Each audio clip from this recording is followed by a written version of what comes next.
encore assez longtemps, on va dire. Il s'agit du président du Conseil de transition, Leslie Voltaire, qui a sollicité une aide sécuritaire et humanitaire lors d'une intervention par vidéoconférence à la conférence marquant le 20e anniversaire de la création de l'ALBA. L'ALBA, on le souligne rapidement, Pierre-Antoine Lune, pour les téléspectateurs, c'est une structure qui a été créée le 14 décembre 2004 par Fidel Castro et Hugo Chavez. Comment expliquez-vous cela? La position du président du CPT, Leslie Voltaire, qui demande une aide justement à l'ALBA. Bon, l'ALBA, l'Alliance bolivarienne pour les Amériques, c'est une organisation sous-régionale plutôt de tendance gauchiste, au regard de sa paternité par Fidel Castro et feu Hugo Chavez. Je souris un peu en répondant à cette question parce que je suis parmi ceux, les Haïtiens et celles, qui croient qu'Haïti doit diversifier ses relations extérieures, à la fois au niveau bilatéral qu'au niveau multilatéral. ALBA, multilatéral. Plusieurs pays au sein de l'ALBA. Maintenant, ce qui est surprenant, c'est que Haïti, les dirigeants haïtiens nous habituent à pratiquement demander l'aval des dirigeants des États-Unis d'Amérique pour leurs actions, tant au niveau national qu'international. Et Haïti se situe actuellement à un carrefour international ponctué par la présence de la mission multinationale d'appui à la sécurité sous l'égide des Nations Unies, mais avec le haut patronage, si vous voulez, des deux co-sponsors, co-parrains, n'est-ce pas, du dossier haïtien au Conseil de sécurité, l'Équateur et les États-Unis d'Amérique. Voilà, donc c'est à travers le support politique, financier, logistique des États-Unis que la mission multinationale d'appui à la sécurité a pu débuter son déploiement en Haïti en juin dernier. Donc, on sait que l'ALBA, le sommet a eu lieu plutôt à Caracas, chez M. Maduro. Le 14 décembre dernier. Voilà, qui ne jouit pas d'une bonne réputation par rapport aux États-Unis après les élections contestées, je crois en octobre si je ne me trompe. Donc M. Voltaire a fait quand même preuve de courage, il faut lui accorder cela. Maintenant, s'agissant du fond, n'est-ce pas, de sa demande, c'est autre chose, je ne vais pas anticiper sur ta question. Alors justement, on va lire un extrait justement de sa demande. Je cite, « Nous sommes confrontés actuellement à un problème de violence de bandes armées qui terrorise la population. C'est pourquoi nous demandons aux frères de l'ALBA une aide sécuritaire et alimentaire. » C'est ce qu'a dit Leslie Voltaire. J'ai envie de vous demander, qu'est-ce qui a donc changé dans la politique étrangère d'Haïti? Bon, normalement, la politique étrangère de tout pays découle de ses intérêts nationaux. Et ça ne devrait pas être extraordinaire qu'un pays avec les défis et les enjeux sécuritaires, économiques, humanitaires d'Haïti puisse solliciter l'appui de ses amis. Mais lorsqu'on tient compte de l'emprise des États-Unis sur Haïti... Tout à fait. C'est pourquoi je dis, normalement, ça ne devrait pas poser problème. On ne devait même pas en questionner. D'autant plus que Haïti, c'est quoi? Haïti, c'est le pays qui, en 1815, avait accueilli Simón Bolívar, d'où Alliance bolivarienne. En effet. Et qui avait fourni armes, munitions, conseils et argent à M. Bolívar pour libérer la Grande Colombie, dont le Venezuela fait partie. Donc c'est tout à fait normal que si Haïti a un problème, par exemple le programme Petro-Caribe, n'est-ce pas, et que le Venezuela et Haïti puissent collaborer. Sauf que le Venezuela n'est pas en odeur de sainteté avec l'oncle Sam. Le Venezuela, M. Maduro vient de remporter, si vous voulez, entre guillemets, des élections contestées que l'opposition paraît avoir gagné selon les chiffres officieux, mais dignes de foi. Donc les États-Unis sont en porte-à-faux avec Maduro, aussi bien l'administration Biden qui reconnaît la victoire de l'opposition, et que Trump, qui au cours de son premier mandat avait reconnu le président de l'Assemblée nationale, Juan Guaido, au lieu de Maduro. Donc c'est comme si on est revenu à la case départ aux États-Unis, enfin bon, s'agissant des relations entre les États-Unis et le Venezuela. Donc, c'est pourquoi la demande de M. Voltaire, ça prend beaucoup de courage. Et moi, je salue en quelque sorte le courage de M. Voltaire, parce que Haïti, c'est quand même un pays indépendant qui, dans 13 jours, célébrera la 221e année de son indépendance. Et c'est normal, n'en déplaise à Washington, qu'Haïti puisse chercher de l'assistance militaire, économique ou humanitaire, d'où qu'Haïti trouve ce support, certainement de la part de pays comme l'Alba, c'est quoi? C'est Cuba, c'est un pays ami, juste à côté, hein, sur la côte nord-ouest d'Haïti. C'est le Venezuela aussi. Venezuela, après le soutien qu'Haïti avait accordé à Bolivar pour la fondation même du Venezuela, et aussi de la Bolivie, qui fait partie de l'Alliance. Vous voyez, donc tous ces pays-là, donc ça prend beaucoup de courage. Et normalement, ce serait comme une lettre à la poste que le dirigeant d'un pays qui souffre autant qu'Haïti puisse le faire. Cependant, dans le fond, qu'adviendra-t-il? Pas grand-chose. Alors, on va revenir justement sur cela, puisque c'est extrêmement important, mais il faut dire que le président du Venezuela, M. Nicolás Maduro, a répondu justement en disant, et je cite, « Alba a reçu l'instruction précise de faire tout ce qui est en son pouvoir pour soutenir Haïti, victime depuis des siècles d'agression, de mauvais traitements et de colonialisme sous toutes ses formes. » C'est ce qu'a déclaré le président vénézuélien. Donc, tenant compte de cette déclaration, est-ce que vous pensez qu'il ne prend pas très au sérieux le dossier d'Haïti? Bon, le président Nicolás Maduro n'a pas tort. Il n'a pas tort, et en parlant de toutes les souffrances et des interventions, colonisation, ainsi de suite qu'Haïti a souffert, il parle de la France, il parle des États-Unis, n'est-ce pas? Et en décembre 1914, hein, le viol de la Banque nationale d'Haïti, un coffre-fort rempli de 500 000 $, et plus tard, 8 mois plus tard, en juillet 1915, l'occupation des États-Unis, d'Haïti par les États-Unis, qui a duré 19 ans jusqu'en 1934. Donc Maduro n'a pas tort.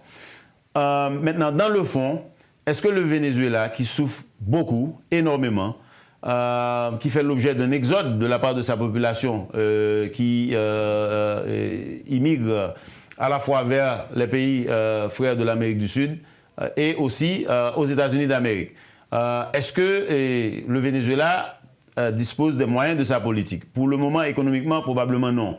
La Bolivie également, okay? Un des pays les plus pauvres, la Bolivie, de l'Amérique du Sud. Et puis, je souligne qu'il n'y avait pas vraiment des pays de taille, même en Amérique du Sud, par exemple l'Argentine ou la Colombie ou le Brésil, à ce sommet-là. Il y avait aussi Saint-Kitts, Saint-Nevis, vous voyez, des petits pays de la CARICOM, et ainsi de suite. Donc, est-ce qu'au niveau économique, ça portera fruit? Au regard de la situation économique de ces pays-là, probablement non. Au niveau militaire, est-ce que le Venezuela est en mesure de fournir un appui en termes de... premièrement, de participer, d'envoyer un contingent à la mission multinationale d'appui à la sécurité? Bon, écoutez, tout pays dans le monde peut contribuer un contingent. Mais... en termes de financement. Quand on regarde l'oncle Sam, ainsi de suite, vous voyez, on ne voit pas trop le Venezuela s'y engager. Cependant, le Venezuela pourrait bien envoyer 2 ou 3 hélicoptères avec des pilotes, des hélicoptères d'assaut, pour supporter la police nationale. Je ne crois pas que ce serait un problème pour les États-Unis, parce que la mission a besoin d'une couverture aérienne. Donc, il se pourrait que si cette politique est bien menée et si M. Maduro s'arme de courage, okay, ce n'est pas en dehors de la réalité que ça pourrait être fait. Mais c'est peu probable parce que le Venezuela, la Bolivie ne disposent pas vraiment des atouts et pourraient envoyer peut-être quelques fusils à la police nationale ou aux forces armées d'Haïti. Bon, on pourrait aussi imaginer que le Venezuela suppose suffisamment de ressources pour faire don d'une demi-douzaine de blindés d'assaut aux forces armées d'Haïti. Pourquoi pas? Donc, le coordonnateur du Conseil présidentiel, donc la présidence d'Haïti, qui est responsable de la conduite des relations extérieures d'Haïti, devrait suivre d'effet cette déclaration et cette réponse de M. Maduro et envoyer le ministre des Affaires étrangères haïtien à Caracas pour voir dans quelle mesure le Venezuela pourrait, au niveau matériel, appuyer la police nationale et les forces armées d'Haïti, et peut-être dans un cadre bilatéral, hormis, n'est-ce pas, en dehors de la mission multinationale d'appui à la sécurité, justement pour ne pas avoir de heurts avec les États-Unis. Parce que ce n'est pas une situation normale. Okay? Les États-Unis s'érigent normalement maître et seigneur dans la politique extérieure d'Haïti. Et au regard de la pesanteur, n'est-ce pas, de l'oncle Sam, n'est-ce pas, et je vois mal le gouvernement haïtien aller jusqu'au bout de sa logique, mais je leur conseillerais de prendre M. Maduro au mot et voir s'il ne peut pas y avoir un soutien bilatéral aux forces armées d'Haïti, par exemple. Pourquoi pas? Non, alors, si l'on comprend bien, donc l'intention est là, l'intention est bonne. Il faut attendre justement, il faut voir si économiquement, financièrement, est-ce que ces pays pourront nous supporter? Il faut dire, vous l'avez évoqué effectivement, on doit souligner que 2 conseils des ministres entre Haïti et la Bolivie doivent avoir lieu. Et la Colombie. Justement, et la Colombie, merci, doivent avoir lieu. Donc, on attend de voir. Mais la dernière question, Pierre-Antoine Louis, Haïti qui se tourne vers la gauche, quelles conséquences est-ce que vous voyez pour nous, pour Haïti? Bon, quel est le scénario? Oui, bon, la politique étrangère d'un pays relève uniquement, n'est-ce pas, de sa souveraineté. Souveraineté inscrite dans la charte, à la fois dans la Charte des Nations Unies et aussi dans la Charte de l'Organisation des États américains, dont Haïti et pratiquement tous les pays de l'Amérique en font partie, sauf que le Nicaragua s'est retiré, et Cuba, ainsi de suite, et le Venezuela. On comprend. Donc, est-ce que Haïti est tourné vers la gauche? Probablement non. Je pense que M. Voltaire, il a sillonné l'horizon et il a aussi déclaré que les États-Unis n'apportent pas suffisamment de soutien à Haïti, certainement pas au niveau militaire. Les États-Unis refusent catégoriquement d'appuyer avec des moyens létaux, c'est-à-dire des armes et des munitions, les forces armées d'Haïti, dont on a besoin aussi le soutien à la police nationale, pour avoir une approche conjointe pour juguler la crise sécuritaire. Donc disons que M. Voltaire s'est armé de courage. Et personnellement, je salue son courage. Parce que Haïti ne doit pas se limiter simplement à l'oncle Sam. Mais je dirais qu'au niveau de la présidence et certainement de la chancellerie, du ministère des Affaires étrangères, il y a lieu d'analyser le contexte géopolitique d'Haïti et de voir quelles sont les opportunités. Et il ne faut pas avoir peur de la réaction des États-Unis. C'est la timidité des dirigeants haïtiens qui fait que Haïti se trouve dans ce carcan. Parce que les Américains, les États-Unis d'Amérique eux-mêmes savent que Haïti, c'est quand même un pays souverain. C'est le 2e pays le plus ancien après les États-Unis. 28 ans plus tard après les États-Unis, Haïti est devenu indépendant. Donc, c'est bien que l'État haïtien commence à reprendre ses droits. Sauf que